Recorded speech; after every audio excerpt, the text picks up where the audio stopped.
Golden State Media Concepts bring you Book Review Podcast, a haven for bookworms of all ages and the widest genres, from mystery to memoirs, romance to comedy, fantasy to sci-fi. If you love to read, this is the podcast for you. It's the Golden State Media Concepts Book Review Podcast.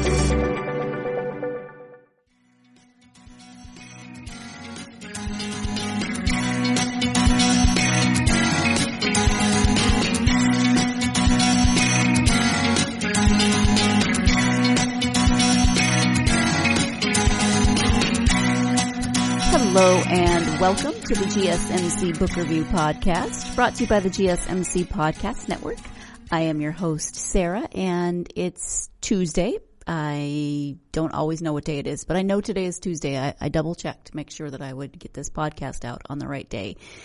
Yeah, how are you doing? How are you doing in isolation? Anybody else feel like it's slowly sucking their brain cells out? I feel really stupid some days. Like, the simplest tasks take monumental effort to figure out. Things that I've done a million times, suddenly I've forgotten how to do. I know I'm not the only one, but share your stories with me. Let's commiserate. I would love to hear I'd love to hear how you're doing anyway, but tell me how it's affecting you. Hopefully you are taking care of yourself physically, mentally, emotionally, spiritually, all of those ways, so that you are staying healthy in all possible ways during this time. And one thing we can do during this time is read and listen to podcasts. So, hey, here is a podcast about books. Seems perfect, right? Today, I do have an interview for you. Today, I'm speaking with author Alan Orloff about his new thriller called I Know Where You Sleep. Even the name sounds chilling, right? I mean, nobody wants to hear I know where. I just picture it, hear it in my head in a really creepy voice. You know, I know where you sleep. Yeah. I don't want to hear that. Let me go ahead and give you the description of the book.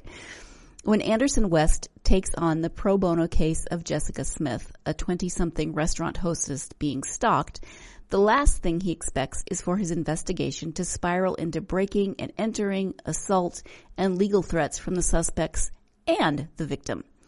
But that's what happens when you run a private investigation firm with your rule-breaking, loose cannon sister at your side. While Anderson spends his time deducing and interviewing possible suspects, Carrie handles interrogations in her own unique and personal fashion. And it seems like everyone is a suspect. There are Jessica's ex-boyfriend and current boyfriend, her incredibly creepy boss, and the suspicious reverend at her church who definitely seems to be hiding something or someone. The closer Anderson and Carrie get to an answer, the more danger Jessica finds herself in. Her stalker's notes become increasingly more threatening, trading the scary phone calls and text messages for terrifying photographs and notes at her gym, work, and home. To make things even more complicated, Jessica's backstory begins to unravel, and the secrets of her past could potentially solve everything, if only she'd let Anderson and Carrie in. With time ticking down, will the brother and sister investigative team be able to solve Jessica's case before she tries something foolhardy, like facing up to the tenacious bastard on her own, armed only with a handgun and a prayer? I apologize. I don't usually use language on the podcast. That's not too bad of a one, but took me by surprise. That is the description of I Know Where You Sleep by Alan Orloff. It is a thriller. We talked a little bit in the interview about the fact that it is more suspense than, you know, how I don't like the gory or the really, really, really like violently scary. And Alan says he doesn't. This is not one of those books with an HBC, a high body count. I got a new acronym from this interview. So, yay, learning new things. Forgetting things too, but learning new things here in isolation. So I always appreciate that. This is definitely a page turner. If you like this sort of story with just suspense and the unknown, mystery, obviously, because Anderson and Carrie are trying to figure it out, what's going on, who is it, figure it out before it escalates even further than it does. And this book also has really great dynamics between Anderson and Carrie, between Anderson's children and his mother. His mother lives with him and his 2 children. So there's some great family dynamics in there as well, in addition to the story. In fact, it would be great, I think, if this had a series, because I think there are some characters in here that I would really enjoy watching how they develop and where they go and how their relationships evolve throughout the course of a potential series. So let's go ahead now and turn to the interview with Alan. Again, the book is called I Know Where You Sleep.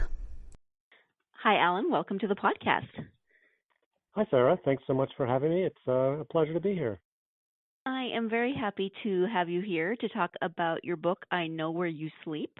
Before we get to the book, though, if you could share a bit about yourself, that would be great. Sure. Well, I've been writing fiction for maybe 15 years, and I write both novels and short stories. I Know Where You Sleep is my 9th published novel, and I just keep working away, keep writing and publishing, and trying to keep my head above water. Sounds good. So, give a bit of an overview of I Know Where You Sleep, which, I mean, even the title, you can tell it's going to sound, it sounds ominous. So it's going to be creepy, right? Right? And if you see the cover, you'll know it's going to be creepy. Exactly. I wrote that, what inspired me to write it really was, I've always been a big reader. And I started reading in high school. I didn't read the classics, all the stuff that was assigned in our English class. I didn't understand it. It had no interest to me. So I would read a lot of science fiction, and then I moved on to horror, and I read a lot of that into my 20s. And I was working in Boston, and I had a boss who said, Alan, do you like to read? And I said, sure. Well, have you read a series about a detective, a private eye in Boston? And it was the guy's name is Spencer. And I said, I'll give it a try. So I read the first Spencer book, and then I loved it so much I just devoured it. So I've always had sort of that love for the Spencer type of private eye book. And I finally, in my ninth book, I finally had the opportunity to write a private eye novel. So I was very excited about that. The book itself really is about a brother and sister team, and the brother is the sort of the lead private eye, and he owns a private eye firm, and he's sort of taken in his sister because no one else will give his sister a job, and she works in the office. She's not a full-fledged private eye, but she kind of thinks she is, and she's got a bleeding heart, and she's got her own set of issues, you might say, some anger management issues, to be specific. So in this particular novel, a poor young woman is being stalked, and she comes into their firm wanting help in solving a problem. So that's sort of what kicks off the action, and throughout, Anderson, the guy, and Carrie, his sister, have to sort of attempt to find out who the stalker is and find out a way to stop him or her.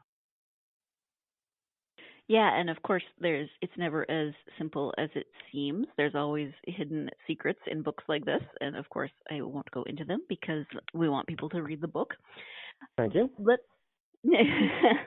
talk a little bit more about Anderson and Carrie. They're very, very different. They're siblings, but they're very different. What about each of them do you think might resonate with readers? Okay, sure. Anderson is more of your prototypical private eye. He's a tough guy. He's not. I wouldn't say he's exactly a rule follower, but he tries to keep his antics in check. He's concerned on the firm's behalf of not losing their license, of playing, not breaking any laws, at least none that they can be caught for. And sort of, he believes that hard work and diligence will get the job done. If he follows his private eye instruction manual, he will find the culprit. Now, Carrie, on the other hand, as you alluded to, is exactly the opposite. She never met a rule that she didn't want to break. So if you consider Anderson to be more of the ego, perhaps, Carrie is pure id all the way. And, as a writer, writing her parts was so much more fun than writing it from Anderson's point of view. So I had a lot of fun with just sort of letting it all hang out and, what's the kind of the craziest, worst thing someone might do in her position and getting a chance to write it that way. So that was kind of fun. Yeah, you spend a lot of the book going, oh man, what is she going to do now? And it's really a good, yeah. I think Carrie, in a lot of ways, is one of those characters that makes you feel a little better about yourself because she makes such odd, seemingly crazy decisions, and you're like, well, at least I'm not doing that.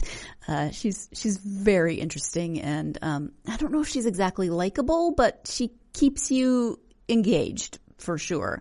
So we're going to go ahead and take our first break of the podcast, and when we come back, we'll be talking more about the voice of the book. It's written in both first and third person, so stay tuned. You're listening to the GSMC Book Review Podcast, and I will be right back.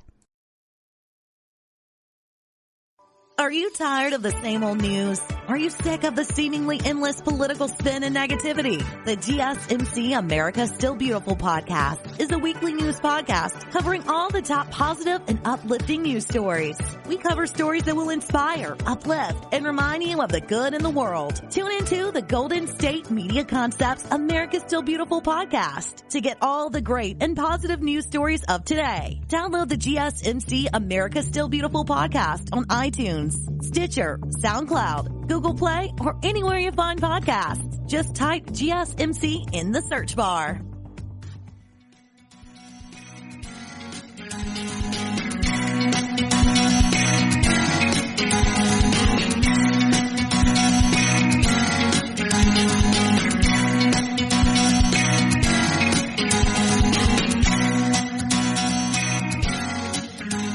Welcome back to the GSMC Book Review Podcast. Before the break, Alan was speaking about Anderson and Carrie, the siblings involved in the private investigative work in this book, and we're going to talk a little bit more about why he chose to write them in different voices. In terms of their voice, you write Anderson in the first person and Carrie in the third. So what prompted that decision to write in the different voices? Yeah, well, I think that writing in first person kind of brings the reader much closer to the character. Get that sense of intimacy, which I was really going for. And sort of the first person point of view style is maybe, I don't know if it's typical of a private eye novel, but it's very common in a private eye novel. But I'd also wanted to show things from Carrie's perspective.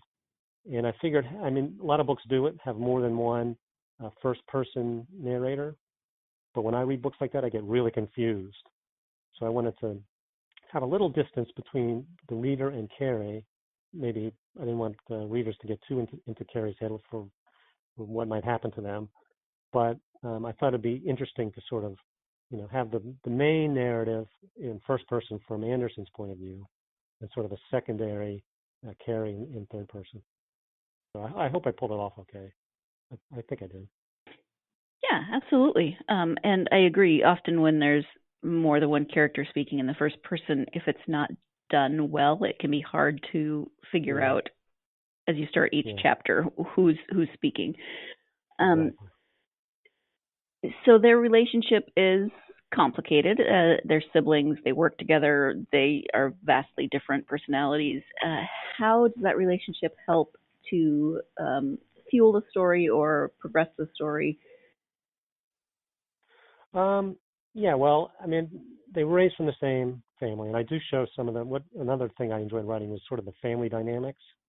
Anderson is widowed, and he's got two young children, and his mother. And I had a few scenes where those four are in the scene, along with Carrie, and sort of the different ways that they sort of approach just family dynamics. I thought that was interesting too.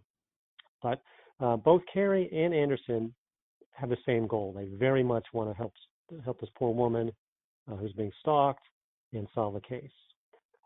So part of the fun, I hope, for the reader is to see how two people with the same goal use very different means to achieve it. So again, Anderson was more of the doing the things in the routine and sort of the typical way one might solve a case, where Carrie is more of the out-of-the-box thinker. She's willing to take a lot more risks than Anderson was. So I hope that the counterpoint between the two proved to be interesting, as well as Anderson. Not only does Anderson have to worry about solving a case, he has to worry about keeping Carrie in check before she does something that would either be rash or something that would be that would hurt their chances to solve the case. Thank you for that. How much research did you do for the book? Well, typically I'm not a big research guy, so you're not going to find me writing those big, thick historical mysteries, because there's just too much research. I never liked history in school. It just really wasn't my thing. I'm more of what's going on in the present or the future. Science fiction is pretty interesting to me. But I do want to make sure that my books are accurate and believable. I'm really striving to get that verisimilitude. So I do whatever research it takes for me to kind of understand things. So in this case, I did a fair amount of research trying to understand stalking. What the characteristics of a stalker might be, and the kinds of feelings that, I hate to use the word typical, but a stalking victim might have. Nothing in this book is really autobiographical. I've never been stalked, thank goodness. But once I did have a situation where someone made me uncomfortable with some unwanted attention. And I think most people, certainly most women, have probably experienced something like this. But I have to tell you, it was pretty darn unsettling. And, in my writer's imagination, I sort of maybe started there and say, well, what would have happened if, this had happened, and then if that had happened, and if I had responded this way, and this other person had responded that way, how far down the line could we have gotten with this? So, I sympathize for anyone who's gotten, unwanted attention or been stalked. It's terrifying.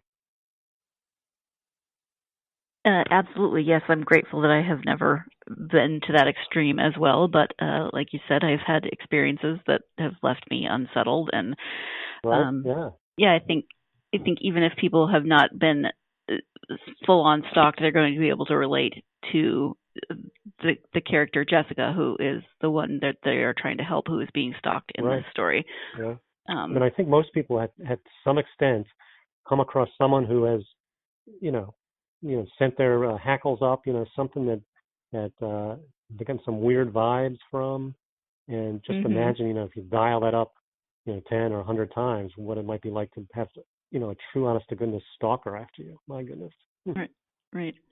And the book does escalate. It starts out with just phone calls, and then it moves on from there. And again, I don't want to give things away, but it does escalate. And so that it's not just, I don't want to say that the calls were not that threatening, but it escalates to more personal, more frightening, more immediate dangers throughout the book. So you have that building tension, which is always good in a thriller.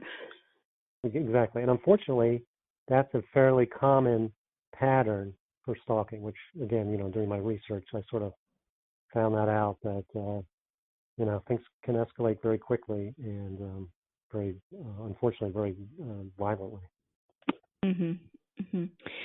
So what is it about writing thrillers that appeals to you? I love reading thrillers. I love to have my heart pounding and try to, just turn those pages as fast as I can to see what happens, see if the heroes are going to be able to solve situation. And really, it's that simple for me. I like to write stories that have people turning the pages as fast as they can. Once in a while, I'll get a communication from a reader and say, darn you, Alan, I stayed up to 3 a.m. because I had to finish a book, or stuff like that. So if I hear something like that, that's sort of the ultimate compliment, that people have put aside what they're doing, their regular routine, and they had to keep reading my book. That's kind of the goal I'm trying to achieve. Mhm. Yeah. The staying. Do you get the I stayed up until 3 a.m. because I couldn't sleep because of your book comments? Well, I haven't. No, it's mostly I had to finish reading. But the other thing would be just as much of a compliment to me. Yes. Yeah. People tell me they had bad dreams or stuff like that. Yeah, and this is definitely more toward the suspense side of thrillers. There are some incidences that display violence, but it's not terribly graphic or violent. In more of I don't know what I'm trying to say. It's definitely on the suspense side. There's not a high body count. Right? Yes, thank you. Sometimes writers talk about the HBC, the high body count. Yeah. It's not like that. So it's definitely going to give you nightmares or keep you awake from the suspense, from the oh my gosh, what's next, rather than from just overt violence or the high body count, which are the type of thrillers I prefer. I'm not great with a lot of blood, so thank you. You're welcome. I am getting braver about the thrillers that I read, but I'm still kind of a wimp when it comes to this type of book. Let's go ahead and take our next break. When we come back, we'll be talking about whether or not Anderson and Carey will be making a repeat performance in another book. So stay tuned. You're listening to the GSMC Book Review Podcast, and I'll be right back. Tired of searching the vast jungle of podcasts? Now listen close and hear this out. There's a podcast network that covers just about everything that you've been searching. Hey! The Golden State Media Concepts Podcast Network is here. Nothing less than a podcast bliss with endless hours of podcast coverage. From news, sports, music, fashion, cooking, entertainment, fantasy, football, and so much more. So stop lurking around and go straight out to the Golden State Media Concepts Podcast Network. Guaranteed to fill that podcast itch. Whatever it may be. Visit us at www.gsmcpodcast.com. Follow us on Facebook and Twitter, and download us on iTunes, SoundCloud, and Google Play.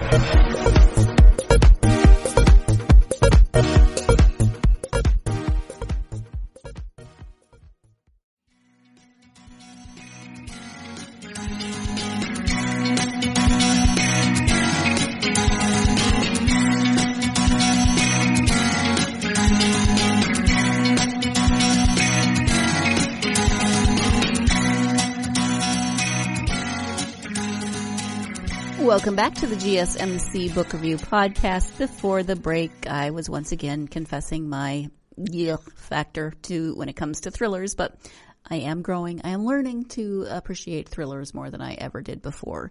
Let's go ahead and get back to the interview with Alan Orloff. On the cover, this is listed as a PI thriller, and you did talk a little bit about wanting to write a private investigator novel. Will there be others with Anderson and Carey, or will there be others with other PIs? What are your thoughts on writing more thrillers in this genre? Yeah, I would love to write another Anderson West thriller. That would be a PI novel thriller. That would be great. But publishing is sort of a very odd duck as a business, and a lot depends on if the publisher would want to see another in the series. But yeah, and I had a lot of fun writing it, and like you said, it's my first real opportunity to write a private eye novel or series, and I've already got an idea for the next book, kind of mapped out. I've written the first chapter, so we'll see where it goes. I mean, there's nothing contracted at the moment, but you never know. So yeah, hopefully. And as far as other PIs, I'd probably write another Anderson West novel before I introduce more private eye characters. Yeah, probably. Mhm. Mhm. Yeah. Well, I definitely think there's room to not only have more stories, but also to see how Carey and Anderson grow as characters throughout a series. Yes, that's I've heard that comment a lot. They're like, wow, it'd be great to see what happens with Carrie next. Yeah. For some reason, maybe it's not uncommon that a secondary character, because sometimes you can write them a little more vividly, if that makes sense. They're on screen. They're on screen. They're on at the forefront a little bit less typically, so you can have them do wilder things. Like you couldn't have a book of just the main character just doing crazy wild things the entire book. That would be kind of goofy, I think. But sometimes a secondary character can stand out more, and I think it's definitely the case with Carrie. She has a much stronger personality, let's put it that way, I think, than Anderson does. One of my early readers suggested that I just write a book all from Carrie's point of view and forget Anderson, just have her go crazy. So that'd be intense, I think. But I think it would be, yeah. Are there any of your other books that you would like to highlight or mention at this point? Sure. Yeah, thanks for the opportunity. You mentioned sort of a different kind of thriller. So my previous novel, I think you would classify more of a high concept thriller. It's a much higher body count, and it had a much more of a save the world kind of premise, whereas I think you correctly identified I Know Where You Sleep as more of a suspense. The stakes are, while they're very high for Jessica, the victim, for society at large, they're probably not that great. But in Pray for the Innocent, the stakes are very high. So let me just give you the premise.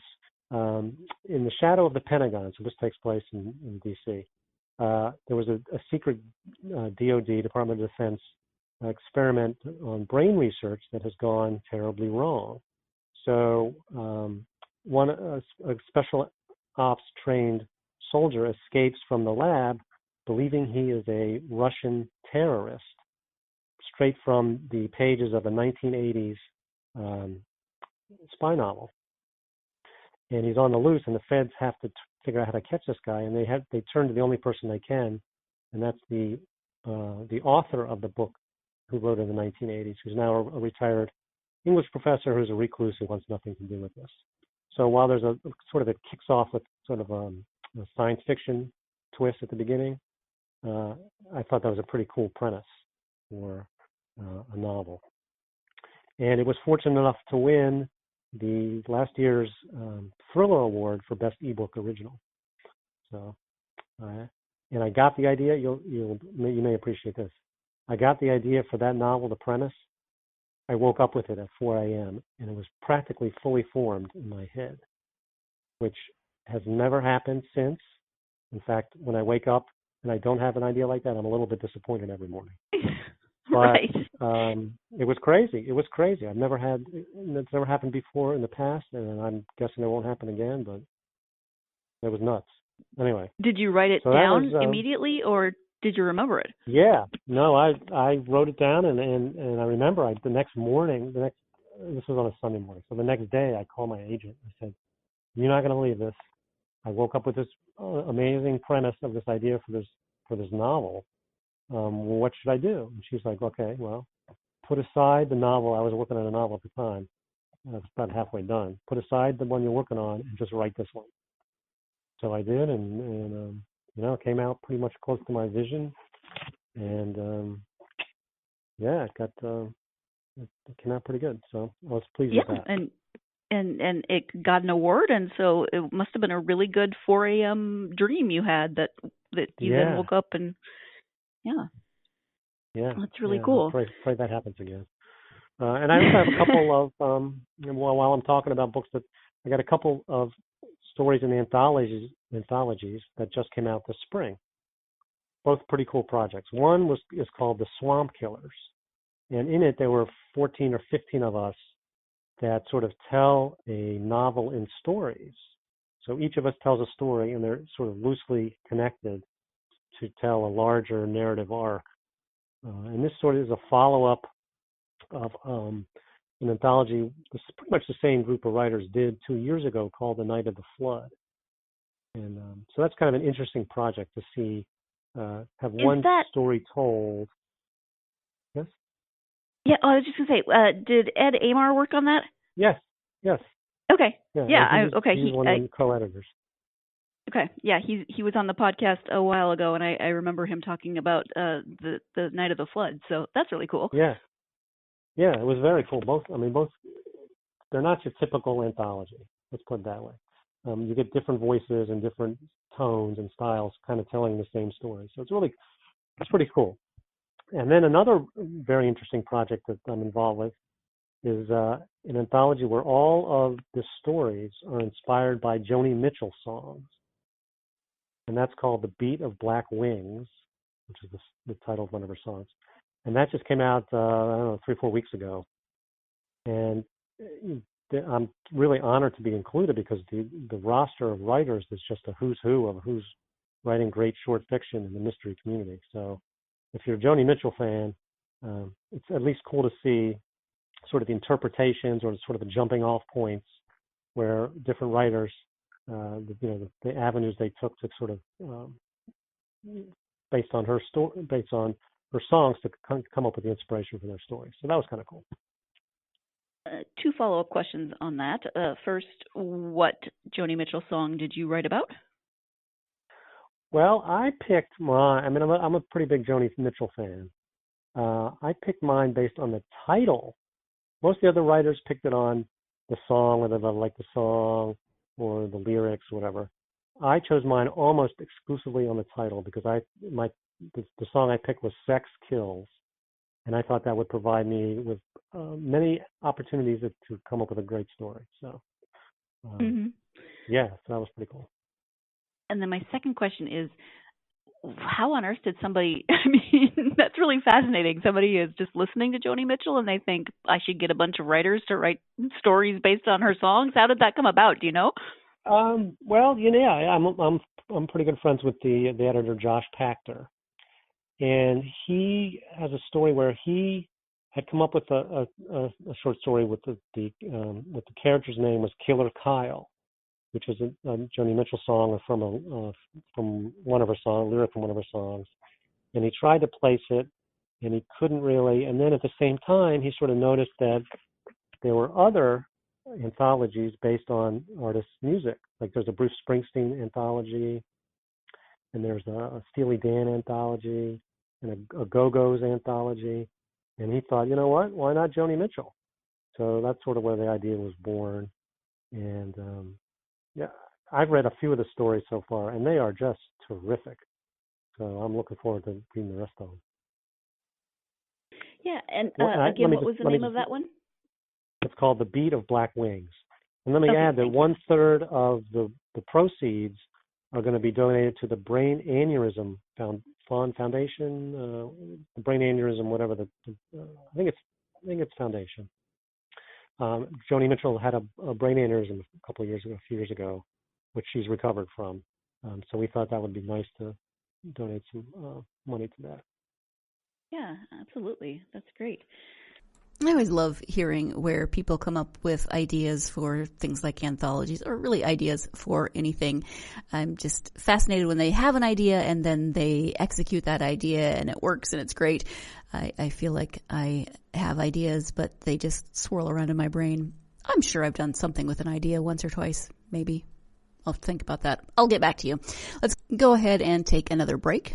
When we come back, we'll be wrapping up this episode and talking about Alan's alter ego. So, well, his pen name at any rate. Stay tuned. You're listening to the GSMC Book Review Podcast, and I'll be right back.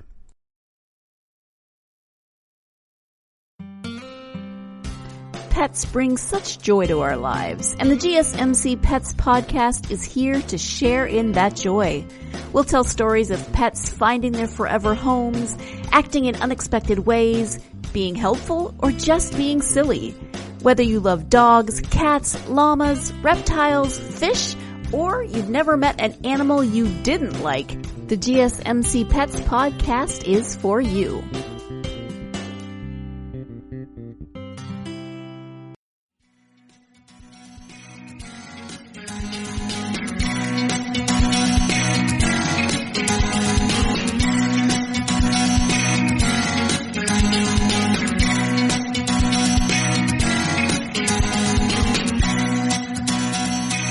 Welcome back to the GSMC Book Review Podcast and my interview with author Alan Orloff. You also write as Zach Allen. So can you talk a little bit about that writing? Are there differences in the writing style, the genre, et cetera, from what you write as yourself, as Alan? Yes, as the real me. That sort of came about. I had written, I guess, 3 stories. My first 3 stories were with a publisher called Midnight Inc. And they were fairly traditional, not too violent. They didn't have high body counts. There wasn't like gore on the page really. Mysteries, and I at the time I'd come up with this idea for, all my agents hate me because I don't write in one genre. I sort of bounce around a little bit, which makes it a little difficult to find an audience and build an audience. But at this time I had come up with this great, what I thought was a great idea that involved cannibals. And so I wrote this novel. It's a horror novel. And I'm sort of writing it, and just coming up with crazy, gory, disgusting things that made sense for this book. And I'm realizing that the people that really enjoyed, say, my first book, Diamonds for the Dead, which was an Agatha Award nominee, so a traditional mystery, they probably may not be the same people who would like this cannibal book, which was called The Taste. And I wanted to have some way to sort of signal to those loyal readers that this might be a little different. I didn't want, a lover of gentle mysteries to pick up The Taste thinking, oh, look, another Alan Orloff book. Let's give it a read. And then for them to get, 20 pages in and and be really oh my angry gosh. that Yes, exactly. Now, hopefully it's obvious from the cover and the title and the book description on the back what kind of book it is, but I didn't want to take anybody to take any chances.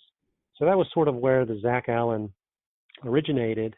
And then I had a couple other books that were also a little gorier probably than my typical. So I thought, well, I might as well put those up as, publish those as Zach Allen.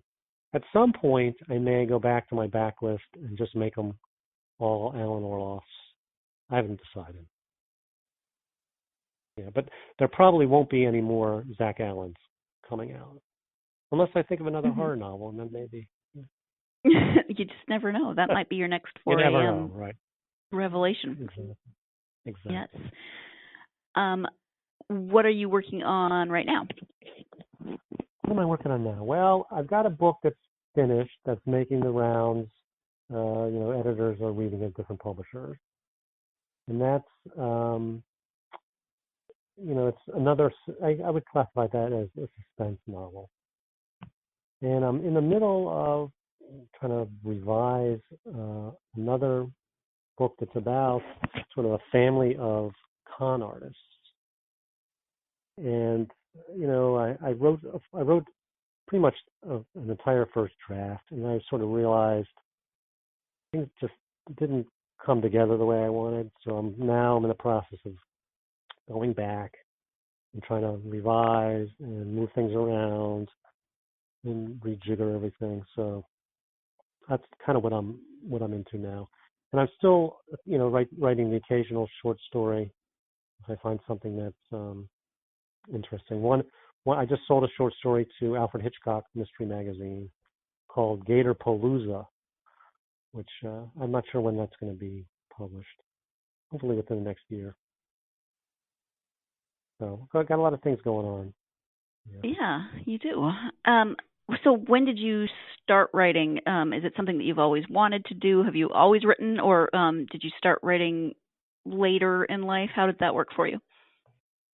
Yeah, well, I mentioned that I didn't like reading some of those classics in high school English. Well, I should have said that I didn't like high school English, period, much to the consternation of my father, who was an ex-English teacher in high school. I was always a numbers guy. So I went to University of Maryland as an undergrad, and I studied engineering. So I never had to take an English class. I never had to write creatively whatsoever.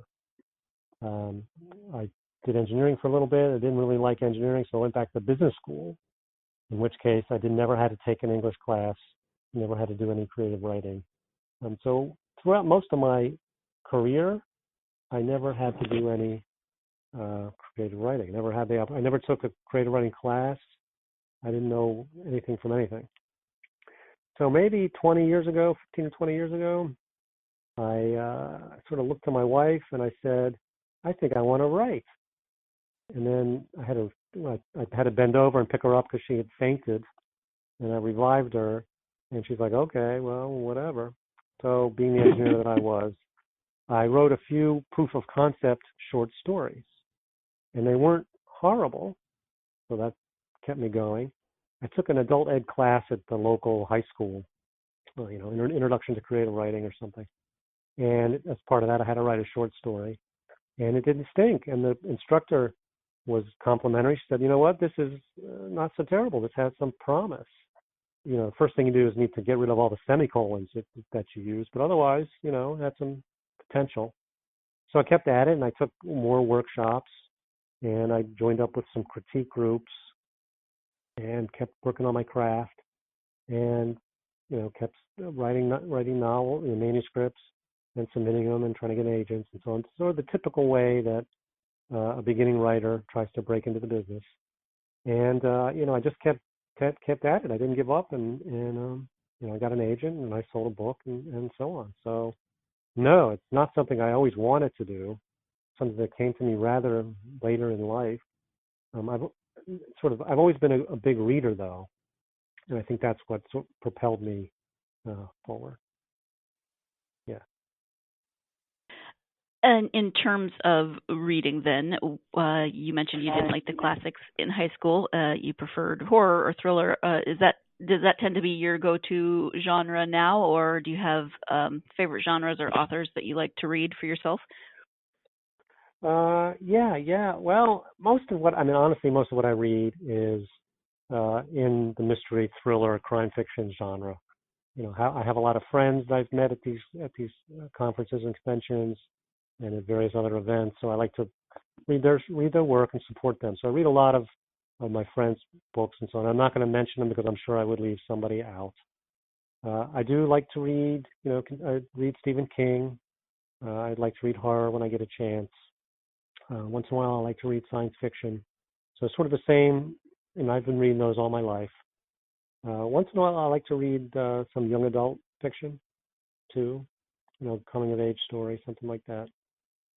But, I don't read a whole lot of nonfiction, and like I said, I don't read a whole lot of historical stuff. Although, as I get older, what I think is, things that are historical changes, right? There's a great series, I will mention, James Ziskins writes a great series, the Ellie Stone mysteries, that's set in the 1960s.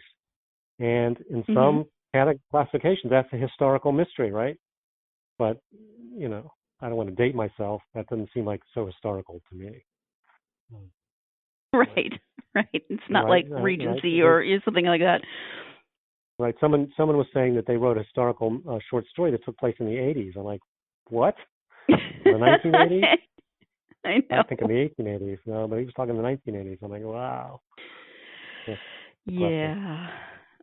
It's the same with music when you hear songs that you grew up with on the classic radio station, and you classic think, oldies, what? Yeah, like yeah, right, exactly. Yeah. Jumping back in here so we can take our final break of the podcast. When we come back, Alan will be giving us some advice in case you are an aspiring author. Stay tuned. You're listening to the GSMC Book Review Podcast, and I'll be right back. The GSMC Life and Happiness Podcast takes you on a journey of exploration. We'll discuss tried and true methods alongside the latest trends of how to best live your life to its fullest and happiest. From psychology to meditation, science to self-help books, the GSMC Life and Happiness Podcast will help you to discover what makes you happy and how you can live life being the best you possible. Download the GSMC Life and Happiness Podcast on iTunes, Stitcher, SoundCloud, Google Play, or anywhere you find podcasts. Just type GSMC in the search bar.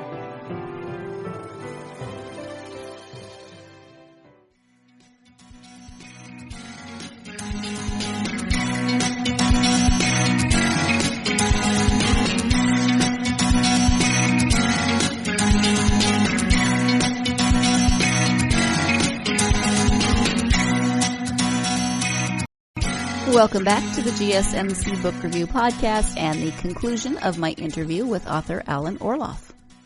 Okay, good. Do you have advice for aspiring authors from your own experience? Oh, yeah, sure. So I mentioned I took these workshops. There's a great facility, great resource in Bethesda, Maryland, called the Writer Center. So I took some workshops there, 10, 12 years ago. And 10 or 12 years later, I have gone back to be an instructor for workshops. So it sort of went full circle. And I've noticed certain things that many of my students, they'd come into roadblocks. And one of the biggest pieces of advice I can give to someone who wants to write a novel, for instance, is to finish, to get to be able to write the two words, the end. I've, had encountered so many writers who, they want to write a novel, so they'll write a first chapter, and they'll go back and they'll revise it, and they'll revise it, and they'll hone it, and they'll tweak it, and they'll spend weeks and weeks and months trying to get that first chapter just right, thinking or believing that they need to have a good foundation to really build their story on. So they work on that first chapter. So then they'll move on to the second chapter, and they'll spend a lot of time writing it and revising it and polishing it and tweaking it and so on. And then they'll look and they'll say, you know what, this chapter is really good, but there's what I've written has made me want to change some things in the first chapter. So they'll go back to the first chapter and they'll tweak it and tweak it and tweak it. And then they go to the third chapter and so on and so on. And they never get to the end. And what I found is by getting to the end, then you've laid your entire story out. And more often than not, once you've written your entire story, it's different than what you had planned your entire story to be when you were first starting out. So, for instance, those first two chapters that you spent maybe 5 months polishing and revising and so on, that might not even be where your story starts. Your story might start in chapter 3, or it might take an entirely different turn, in which case you have to totally revise chapters 1 and 2 anyway. So, and again, this does not work for everyone. I'm the first person to say, hey, if you're doing something and it's working, stick with it. Don't listen to advice from somebody else who's not in your shoes, who's not at your seat with fingers on your keyboard, right? You need to do what works for you. But I think there's so much value in getting to the end and knowing that you have the wherewithal to write an 80,000 word or 50,000 word or 120,000 word story that somewhat makes sense. And we all know that good books aren't written, they are rewritten. So no matter how great your first draft is going to be, odds are that you're going to have to go back and revise it significantly for it to match your vision that you have for the book. So that would probably be my biggest advice, is to get to the end. And in order to get to the end, some people need some sort of routine. So whether it's a daily quota by word count or a time, I write 2 hours every Saturday or whatever it is, as long as you're making forward progress and you can get to the end, I think you're in much better shape. Mm-hmm. Thank you for that. I know you have a website, so if you could tell people where they can find your website and where they might be able to interact with you on social media. Sure. Website is at alanorloff.com, and I try to keep it updated fairly frequently now that virtually every single appearance and convention and conference has been canceled for this year, sadly. I probably have to go back and revise my events page. But you can kind of keep up with what's going on there, and there's links to my books and so on. The anthologies, I think, are all up there, and they will be shortly. And you can find, I'm pretty active on Facebook, and it's Alan Orloff. And maybe it's Alan S. Orloff. Anyway, it's the one that's the writer. And don't think you need to be a friend of mine to be, friend me on Facebook. Most of what I write is just for public consumption anyway. And I'm on Twitter at Alan Orloff, and I'm on Instagram, although I'm not as active on Instagram. I don't take a lot of photos. Sometimes I do. I always forget to put them on Instagram. So those are probably the places I'm online the most. Yeah. I'm going to be doing a virtual noir at the bar. And that's, if you're not familiar with that, that's a bunch of crime fiction writers will be leading. And usually we do it at a local bar. But with the social distancing and the bars aren't even open, we're doing it virtually. So it's sort of like, I think it's on Crowdcast is the platform. And this one is on May 8th, I believe. I'll be promoting it on my Facebook page. And then I'm also doing on April 26th, a virtual thriller, how to write a thriller, three authors that have stories in The Beat of Black Wings, which is the Joni Mitchell anthology I was speaking of, are each going to give 10 minutes tips on how to write thrillers. And that's on April 26th. And again, I think it's going to be on Zoom. You'll have to go to my Facebook page to get the details on that. So I think that's what I've got planned. I'm trying to think if there's something else. I think that's it for now. Yeah. Well, I did look, and it is Alan S. Orloff for Facebook. Okay, thank you. But it came up either way when I typed in your name. So okay, you're not hard to find. Alan, we have one other Alan Orloff. I think. Oh, go ahead. I'm sorry. Go ahead. No, I was just going to say we've talked about a lot of different topics, but is there anything that we haven't covered that you wanted to mention in terms of the new book, I Know Where You Sleep, or writing in general? It's also a pleasure for me to work with the great folks at Down and Out Books, which is the publisher of I Know Where You Sleep. They're not one of the super large guys, but they do a lot of really excellent crime fiction. They do a lot of noir stuff, a lot of detective books. They do a lot of these anthologies. And so if that's your thing, visit their website. They've got some great deals going on. And they ran a COVID-19 sale where they had 30 books or something for $1.99 or $2.99 or some things in there. And I'd say support your local independent bookstores. Again, with them being physically shut down, some of them are going to kind of have some struggling to survive. So if you want to help support them, go online and order books, and I'm sure they'll be happy to ship them out. Absolutely, yes. And you can help them out in that way because most of them are still doing online orders. Yeah, I think so. Yeah. Well, thank you so much for taking the time to speak to me. I really enjoyed it, and I appreciate you talking to me about your new book, I Know Where You Sleep. Well, Sarah, thanks so much for having me. It's been a lot of fun, and I will see you online, I hope. Yes, thank you. Thank you again to Alan for taking the time to speak with me. Thank you, as always, to you, my listeners. I so very much appreciate you and would love to hear from you. Feel free to hit me up on social media and give me your thoughts on the podcast, the interviews, the books, etc. What are you reading, especially now in isolation? What have you been reading? I would love to hear from you. So go ahead and check out GSMC Book Review, Facebook, Twitter, Instagram, and let me know how you're doing. I do have copies of this book to give away, so keep an eye on those social media pages to find out how you can win a copy of I Know Where You Sleep by Alan Orloff. If you are a fan of suspense, you'll definitely want to check this one out. I know I've said thank you a bunch of times, but really, gratitude. I just feel grateful for the authors that I speak to and you, my listeners. So once again, thank you. If you are a fan of this podcast, please do give us a nice review, whether that's written or 5-star. We would so appreciate it. Follow us on social media, do all those wonderful things like retweeting and sharing and all those great social media things, social technical term, social media things that help our podcast get out to more listeners and readers like yourselves. Hope you're having a great week. I will be back on Friday with another interview. This one, a dear friend of mine who has written a children's book with a dear friend of hers, and that is called Morris, Somewhere Out There. So please join me as I interview Penny Waldy about that book. Have a great week.